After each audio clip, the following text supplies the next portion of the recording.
নমস্কাৰ happy new year 2024 চনৰ প্ৰথমটো মিনি ব্লগলৈ আপোনাক সকলোকে স্বাগতম জনাইছোঁ। মামুখৰ হাঁহিৰে আজি মিনি ব্লগটো ষ্টাৰ্ট কৰিছোঁ। প্ৰথমতে খালোঁ কোল্ড ড্ৰিংকছ লগতে ব্ৰেড আৰু বাটাৰ। 1 জানুৱাৰী তাৰিখে ভিডিঅ'টো বনোৱা হৈছিলে কিন্তু আপলোড কৰা নহ'লে। 1 জানুৱাৰী তাৰিখটো আমি কেনেকৈ উদযাপন কৰিল তাকে আপোনালোকৰ ওচৰলৈ আগবঢ়াইছোঁ আৰু স্মৃতি হিচাপে ইউটিউবতে সাঁচি ৰাখোঁ বুলি ভাবিছোঁ।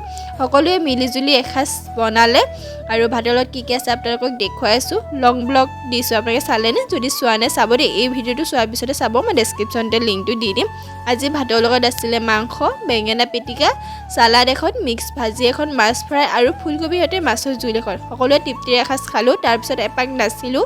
2024 চনটো যদি সকলোৰে জীৱনলৈ সুখ কঢ়িয়াই আনে, সকলোৰে জীৱনবোৰ যাতে ৰঙীন হৈ পৰক তাৰে কামনা কৰিছোঁ আৰু আপোনালোকেও আশীৰ্বাদ কৰিব যাতে আমি সদায় ভালে কুশলে থাকোঁ, এনেদৰে সদায় মিলিজুলি থাকোঁ তাৰে কামনা কৰিব। আৰু ভিডিঅ' চাই কেনেকুৱা পালে জনাব দেই। নেক্সট মিনি ব্লগ লৈ আপোনালোকক লগ পাইছোঁ। আজিলৈ বাই।